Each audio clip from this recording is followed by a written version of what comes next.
Boa noite a todos. Jesus possa nos envolver, nossos corações, na inspiração, no entendimento. E o tema da noite foi sugerido por algum de vocês aqui da reunião de domingo ou das de quarta, porque chegou até nós esse pedido para que explorássemos, para que abordássemos o tema reunião mediúnica, com o questionamento: o que é uma reunião mediúnica? É interessante, né? Eu gostei da temática. Mas para entendermos o que é uma reunião mediúnica, nós precisamos compreender, primeiro, o que é mediunidade, o que é ser médium e o motivo de eu ser médium, do qual aqui alguns vão se identificar ou alguns já têm essa condição trazida por algum motivo. Por que sou médium? Nós vamos explorar essa temática hoje. Não, é só passar mesmo, tá faltando aqui. Mas como é a introdução, a temática está vindo aí. Então, dentro de uma questão da reunião mediúnica, nós temos que ver doutrina, a prática e, acima de tudo, a responsabilidade, que é uma questão de reunião mediúnica. Nós temos aqui uma representação, né? Que mais ou menos que ocorre mesmo, a princípio. Tem mais imagens aí que ilustram melhor. Mas então, para entendermos uma reunião mediúnica, nós precisamos partir do estudo e da compreensão do que é mediunidade. O que é mediunidade? Kardec explica que a mediunidade é uma faculdade orgânica que certas pessoas têm de servir de instrumentos para a manifestação dos espíritos. A mediunidade é a faculdade. O portador da faculdade, o médium. A faculdade que permite a comunicação entre o mundo físico e o mundo espiritual. Essa faculdade é um dom, é um privilégio, é algo que Deus deu para alguns? O que vocês acham? Não, ela não é um dom nem um privilégio.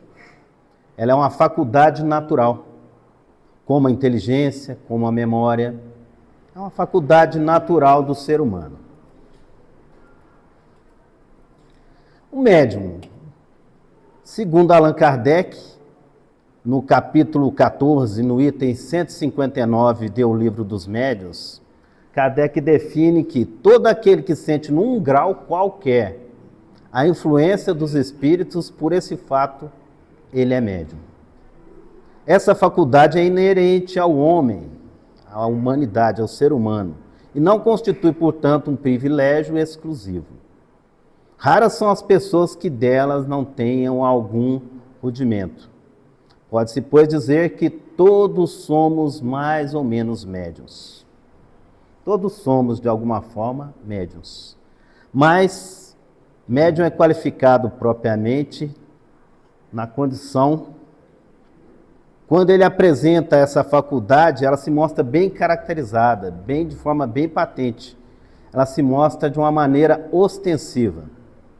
Todos somos médiuns porque todos nós temos percepções, sensações, intuições. Às vezes vemos um vulto, alguém passou por ali, a gente vai atrás e não tem ninguém. E às vezes a gente vai perguntar para o familiar: você passou aí? Não, eu estava aqui faz tempo. Todo mundo já viveu essa experiência de, foi atrás, fulano passou aqui. E não tinha ninguém, aparentemente, né, desse plano. Então, essa é uma percepção comum. Ouvir alguém nos chamar.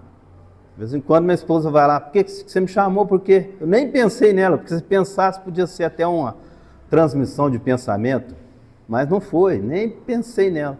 E ao contrário também já ocorreu. Eu chego lá: oi o quê? Oi, você não me chamou? Pior que até a voz que a gente aparentemente ouve é igual, né?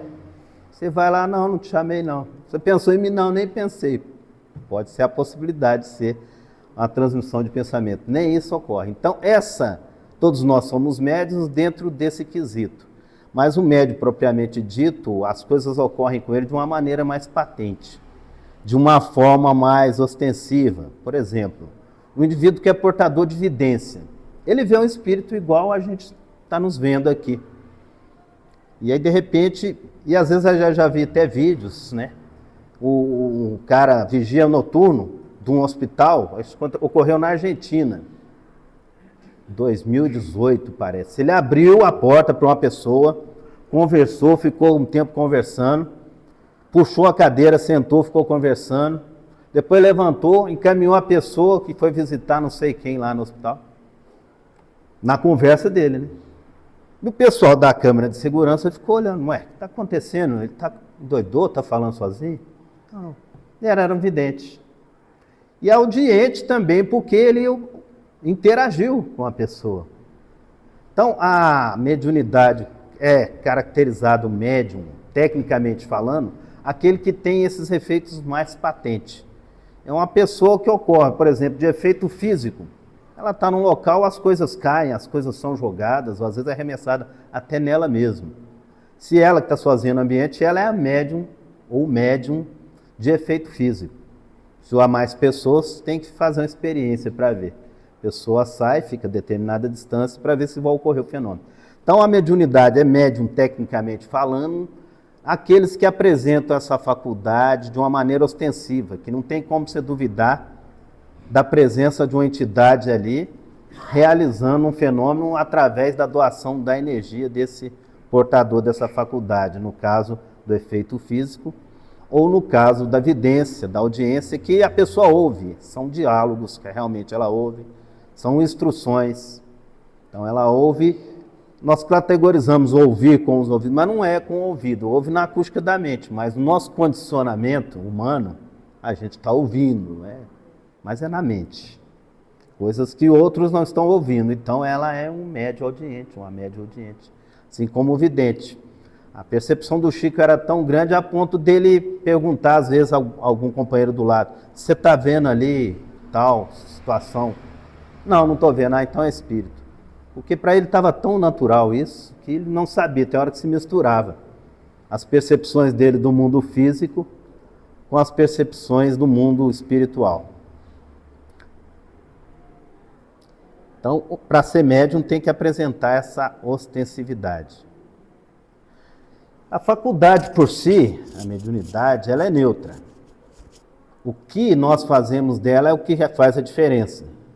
A forma com que a empregamos vai fazer com que nós tenhamos a companhia de bons espíritos ou de espíritos menos bons. E às vezes até maus, mas menos bons já está uma situação interessante. Como Emmanuel nos fala, né, no livro Seara dos Médiuns, não é a mediunidade que te distingue, e sim aquilo que fazes dela. Isso faz toda a diferença. E, de repente, a gente se identificou, a gente já percebeu por vários fatores que nós somos médiuns. Eu descobri que eu sou médium. Descobri que eu sou médium. E aí? Alguém me falou também que eu tenho mediunidade, porque eu me apresentei numa casa espírita, ou fui em algum lugar, e conversei com alguém, e alguém falou, olha, isso é mediunidade, você tem que desenvolver. É uma coisa muito recorrente no meio espírita, né? Às vezes a pessoa fala, isso é médio, você tem que desenvolver. E às vezes é só uma fase, porque há situações, às vezes, na vida, que a pessoa apresenta todas as características de mediunidade e ela não é médium. Pode ser um período de obsessão muito séria. Então ela apresenta características de mediunidade, que só o tempo vai mostrar se a pessoa é médium ou não. Mas às vezes um desavisado da casa espírita, né, não está preparado para esclarecer, já lasca que a pessoa é médium e às vezes tem duas reações. Eu sou médium, a pessoa acha que tem um problema, né?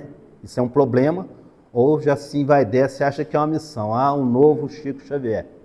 Tem essas duas situações que muitas das vezes a gente observa na reação das pessoas. Elas se acham um missionário ou acham uma pessoa com problema, estou com um defeito. Então, isso ocorre muito. Então, mas por que motivo eu sou médium, caso constatado que eu tenho essa faculdade? Aí nós fizemos um quadro comparativo das condições em que um indivíduo traz a mediunidade no seu currículo reencarnatório. Temos aqui o aspecto, tipo de mediunidade, né? Mediunidade de prova, mediunidade de expiação e a mediunidade de missão. No campo do ponto de vista do aspecto, qual que é a origem da mediunidade de prova? A escolha voluntária que o espírito faz antes de encarnar. Qual é a finalidade? O que ele está buscando nisso aí? Exercitar virtudes e evoluir mais. Ele buscou essa experiência, trazer a faculdade mediúnica ostensiva para desenvolver mais virtudes.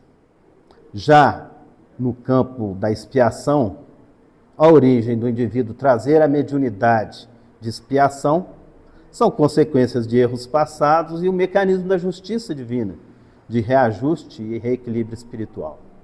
Já no campo da mediunidade de missão, é um compromisso assumido para beneficiar a coletividade, sem um vínculo de culpa. É uma missão, né?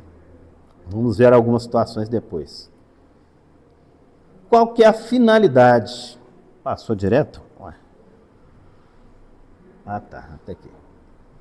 Qual que é a finalidade da mediunidade de prova? Um aprimoramento moral e espiritual por meio de desafios e responsabilidade. Uma prova buscada. Na mediunidade de expiação ocorre o seguinte: a finalidade é resgate de faltas anteriores, purificação e aprendizado através do sofrimento.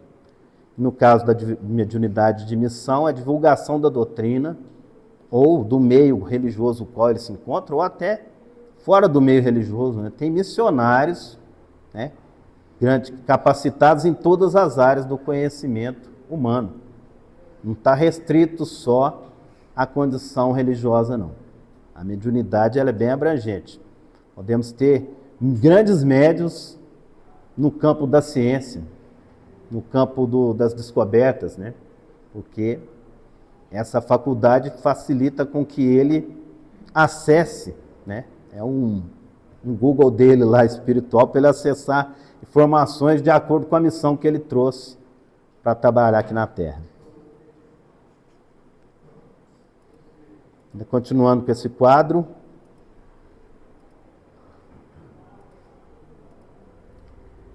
As características da mediunidade de prova: envolver dificuldades, mas não necessariamente sofrimento intenso. É uma prova buscada, ele já passou, ele já venceu expiação. Ele está buscando aprendizado. Então, na mediunidade de prova, não tem muito sofrimento envolvido. Já no caso da expiação, não. O médium que está passando pela expiação enfrenta grandes dificuldades, um trabalho constante do equilíbrio, né? Porque a mediunidade, essa sensibilidade ostensiva, já é uma expiação. Ela tem essa condição ostensiva, ela ainda não adquiriu o equilíbrio necessário. No caso da mediunidade de prova, o indivíduo já está preparado. Porque você vai fazer uma prova, você não vai despreparado. Hoje teve Enem aí, né? Tem um movimento danado na cidade aí. Então a pessoa vem preparada. No caso da mediunidade de expiação, é meio que expiação. É meio que, às vezes, até compulsório. Você vai ou você vai. Você vem, você traz uma gama de desequilíbrios ainda que você vai ter que trabalhar porque faz parte do seu processo. Está dentro da sua necessidade de trabalhar tudo aquilo que às vezes você negligenciou no passado, que era mais fácil, e acumulou.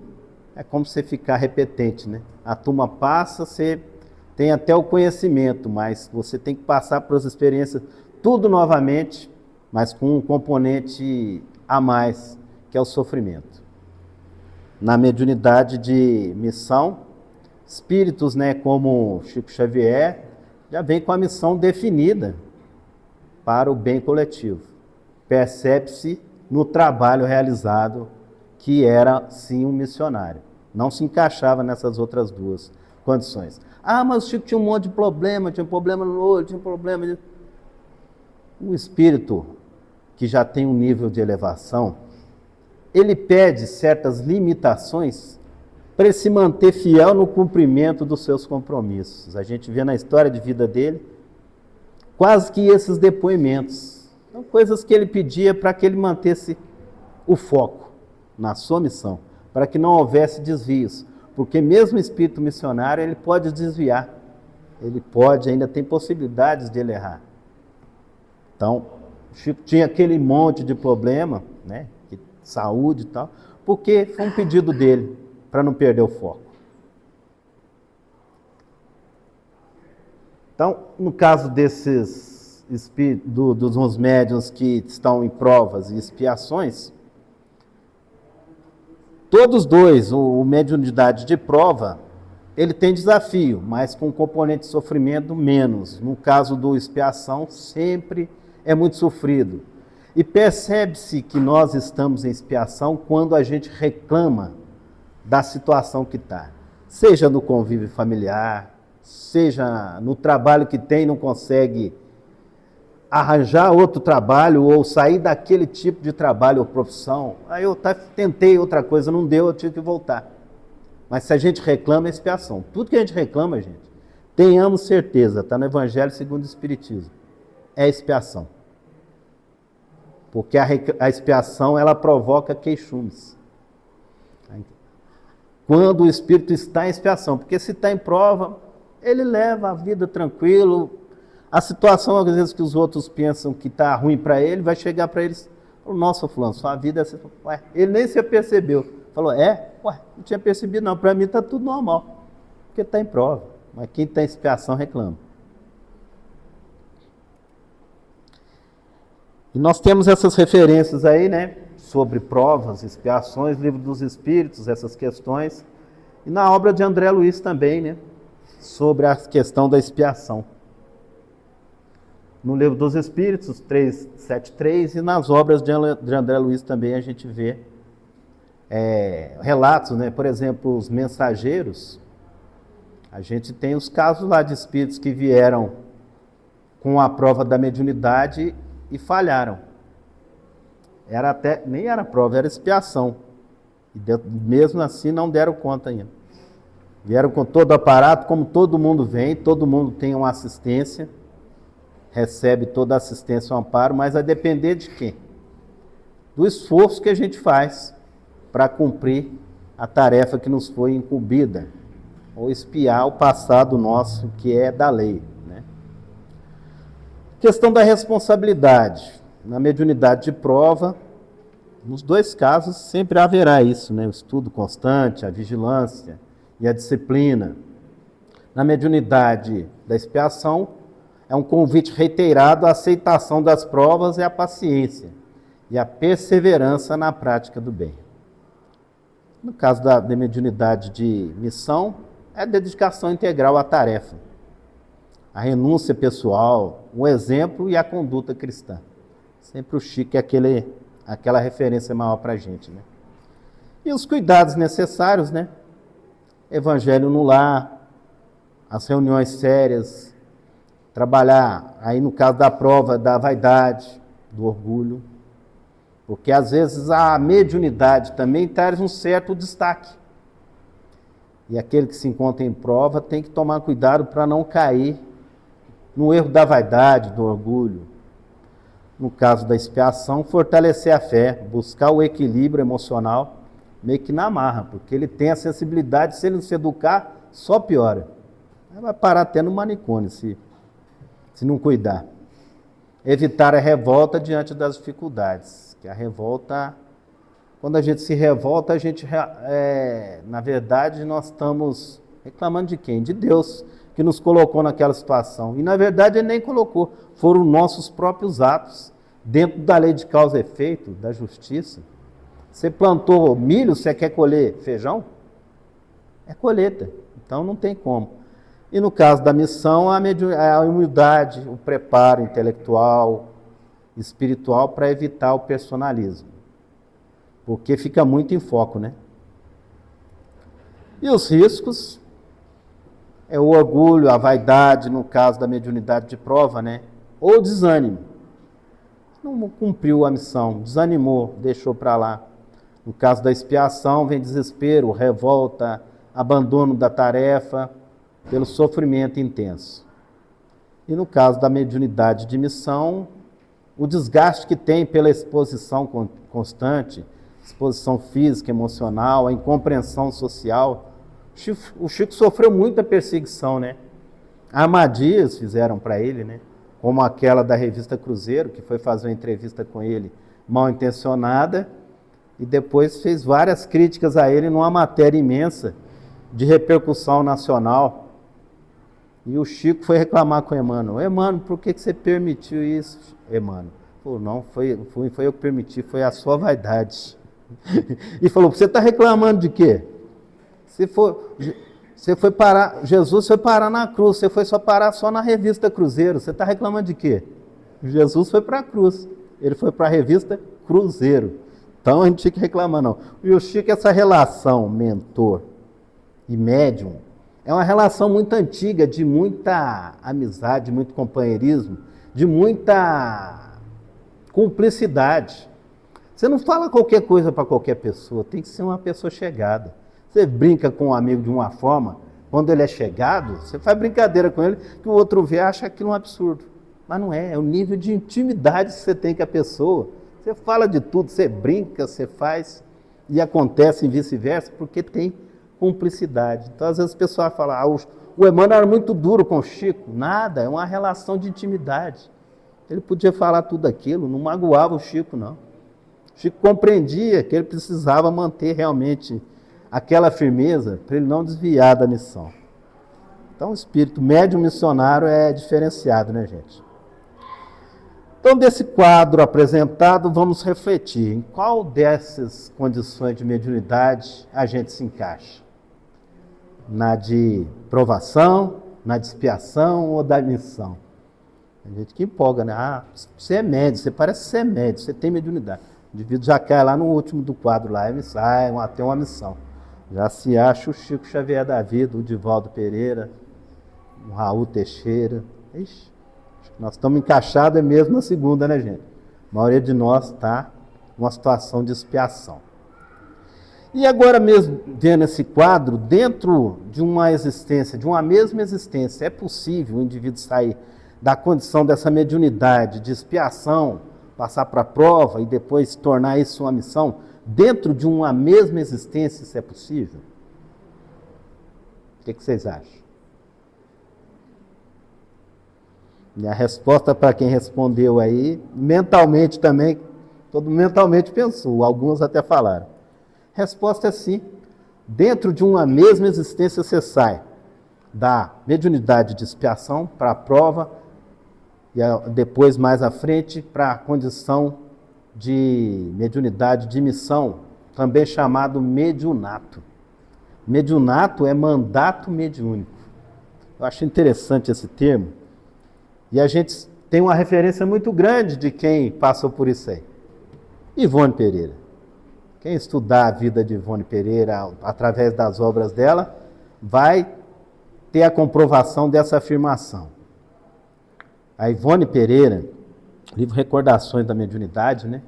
Ela fala muito da vida dela, inclusive fala até de Lavras. Ela trabalhou no Centro Espírita de Lavras, década de 30. É hoje o Augusto Silva, né? Então, ela passou da mediunidade de expiação para aprovação e foi para a mediunidade de missão, pelo comportamento dela dentro da própria existência física aqui. Vamos ver alguns dizeres dela aqui, demonstrando primeiramente que a mediunidade dela iniciou-se como expiação. A encarnação dela era uma expiação. Uma encarnação interior, ela tinha sido suicida. Aliás, em várias, né? 3 ou 4 encarnações subsequentes, ela foi suicida. Ela era meio teimosinha de permanecer na vida. Fala dela, ingressando na vida terrena para uma encarnação expiatória, eu deveria, com efeito, morrer para mim mesma, renunciando ao mundo e às suas atrações, para ressuscitar o meu espírito. Morto no pecado através dos respeitos das leis de Deus, e o cumprimento do dever que outrora vilipendiado pelo meu proceder. Então ela reconhecia, e desde cedo, né? Primeiro, pouco tempo de vida que ela teve, ela já teve um fenômeno de letargia. Ela estava morta, entre aspas, né? Não fosse a fé e a perseverança da mãe dela, ela tinha sido enterrada. A gente vê isso lá no relato, nos Recordações da Mediunidade. Então já começou ali. E desde a infância, ela teve uma infância muito difícil, muito complicada. Ela já trazia essa sensação de culpa e sofrimento moral. Era o quê? Consequência. Em vários trechos ela menciona, né? Sentimentos de angústia, melancolia, de culpa, sem uma causa aparente. Isso é o quê? É a consciência. A consciência pedindo reparação, pedindo resgate. Esses estados emocionais, eles são muito característicos, né? Na narrativa dela, como parte do processo da expiação. Ela pressentia a aproximação de espíritos sofredores, e ela chegou a mencionar que a sua mediunidade atraía desde cedo espíritos em sofrimento, muitos dos quais ligados a ela por laços kármicos. Ela compreendia que o contato com esses espíritos fazia parte da sua recuperação. E a frase que ela coloca: era como se eu devesse, por dever moral, socorrer aqueles que em outras eras haviam sido vítimas das minhas ações impensadas. Plenamente consciente que ela se encontrava em expiação. Então, visto isso, o fato de ser médium, nós já vimos as definições de mediunidade, do que é ser médium. O médium, ele tem, para ser caracterizado, ou tecnicamente considerado médium, ele tem que ter a mediunidade de forma ostensiva. Não é no caso de muitos que não têm ela ostensiva. Tem percepções, tem sensações, mas não tem a mediunidade ostensiva. E o fato de eu ser um médium ostensivo me qualifica para uma reunião mediúnica? Mas acha que o fato, eu sou médium, então eu já estou qualificado a participar de uma reunião mediúnica? Claro que não. A reunião mediúnica, eu falei que tinha outras ilustrações, sai do livro Nos Domínios da Mediunidade, Projeto Imagem. Cada capítulo tinha ilustrações, ia ser tirado desse projeto lá, Projeto Imagem. É do livro Nos Domínios da Mediunidade. A reunião mediúnica é uma atividade evangélica, doutrinária, realizada por trabalhadores de uma casa espírita, com a finalidade de exercer a faculdade mediúnica de maneira segura, desenvolvendo e capacitando as nossas percepções, trabalhando o nosso processo de educação, de sensibilidade, e ao mesmo tempo auxiliando os espíritos encarnados nas suas necessidades e aflições. Na doutrina espírita, as reuniões mediúnicas, elas são encontros organizados para a comunicação entre encarnados e espíritos desencarnados, com objetivo elevado de esclarecimento, de auxílio a esses espíritos, né? Kardec fala lá no capítulo 29, das reuniões da sociedades espíritas. Ele enfatiza que essas reuniões devem ocorrer num ambiente de seriedade, disciplina e harmonia, evitando qualquer caráter de curiosidade ou de espetáculo.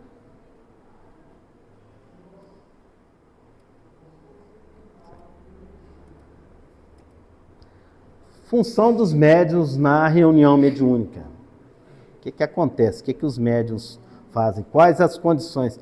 Que tipo de mediunidade é usada na reunião mediúnica? Né? Ele é o intermediário entre os dois planos, né? O espiritual e o material, o plano físico.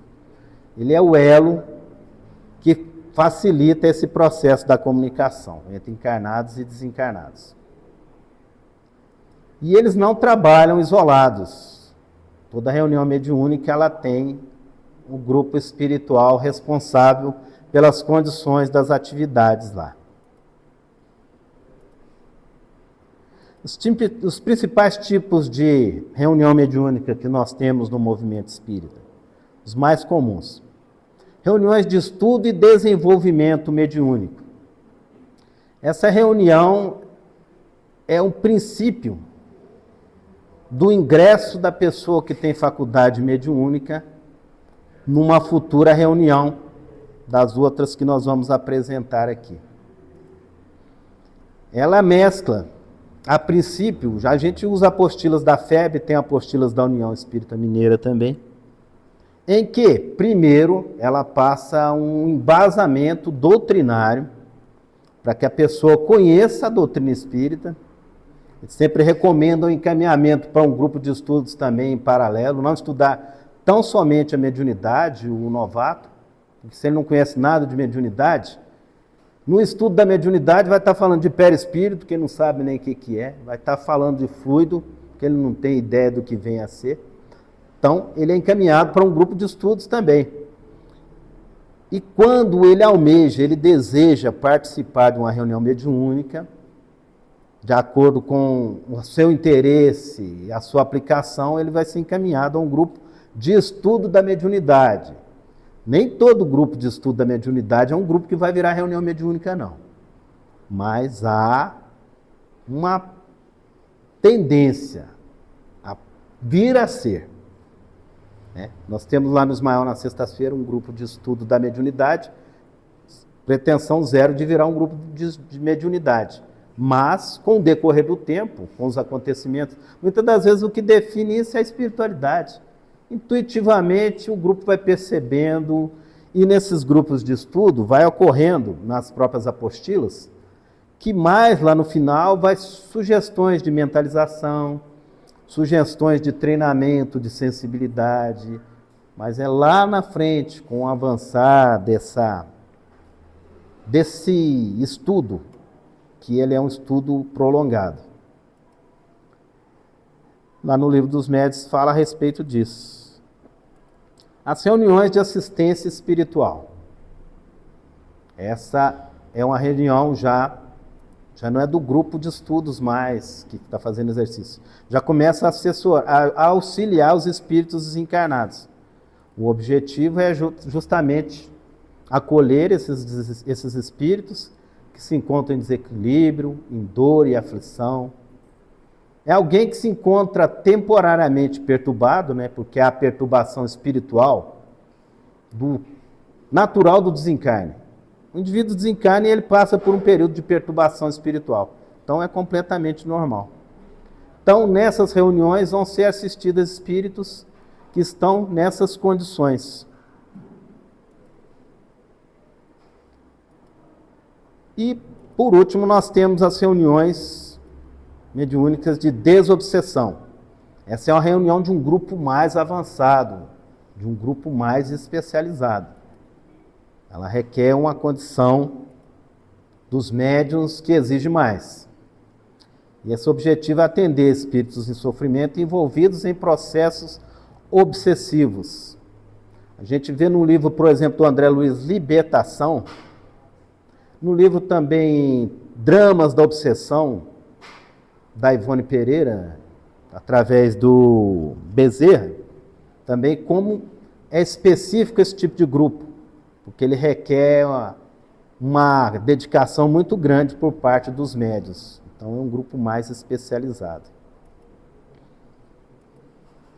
E a função dos médiuns, nós temos os tipos de mediunidade, O que ocorre numa reunião mediúnica? O que é uma reunião mediúnica e o que ocorre, Quando o espírito se aproxima do médium, entra em contato, os perispíritos se entrelaçam, aquelas energias se entrelaçam, há de se ter afinidade espiritual para o fenômeno acontecer. O que ocorre com o médium e com o espírito? O médium pega a carga de sofrimento do espírito, a sua carga de mal-estar e tudo que ele está vivendo. Para o médium, isso, de certa forma, é o cumprimento da sua missão de resgate, auxiliar os que estão sofrendo. E para o espírito, ele recebe um alívio. É como alguém que está carregando um pouco a cruz dele também, nesse entrelaçamento de energias. Então, o que ocorre justamente na reunião é isso. O médium doa de si, doando da sua própria sensibilidade, captando todo o mal-estar, sofrimento, às vezes ódio daquele que se aproxima dele. Então ocorre isso e está lá no livro do Manuel Filomeno de Miranda. Isso, qualidade da prática mediúnica, no projeto Manuel Filomeno de Miranda. Quais os tipos de mediunidade mais usados na reunião mediúnica? A psicofonia, que é o espírito fala e o médium repercute através da sua glote vocal. Vidência e audiência, que muitas das vezes é uma confirmação da percepção dos outros médios ali. No caso, psicografia, são as mensagens que os espíritos passam. E existem os médiuns de sustentação, aqueles que ficam em vibração, em orando e auxiliam, quando necessário, no passe. São extremamente importantes. Então, por que as reuniões mediúnicas elas são privadas? Houve uma época que, mesmo aqui em Lavras, elas eram públicas. Acabava a palestra e tinha a reunião mediúnica. Eu participei de muitas, mas não era conveniente, não. Evitar a curiosidade e espetacularização. Expor, os espíritos ali, os médios.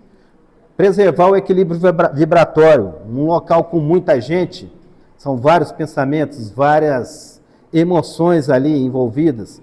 Isso pode atrapalhar o trabalho da espiritualidade e a própria percepção dos médios.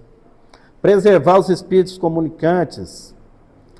Na colocação do livro dos médiuns, recomendação de Allan Kardec, que talvez no passado não prestaram atenção. As sessões serão sempre particulares ou gerais, nunca serão públicas. Então a sessão pública não pode ocorrer uma reunião mediúnica pública. E a reunião mediúnica, nas falas do Divaldo, no livro Reuniões Mediúnicas, é um santuário da luz. Pulei aqui. Cada pensamento, cada palavra, cada gesto dos seus integrantes é uma peça viva numa engrenagem de serviço. É um mentor no livro Nos Domínios da Mediunidade. Então, as reuniões mediúnicas, acima de tudo, é um hospital das almas. Está em André Luiz, no livro Entre a Terra e o Céu. Então, com essa colocação, já extrapolando o tempo, nós encerramos nossa fala de hoje, mas não tinha como condensar mais o material. Jesus nos abençoe a todos.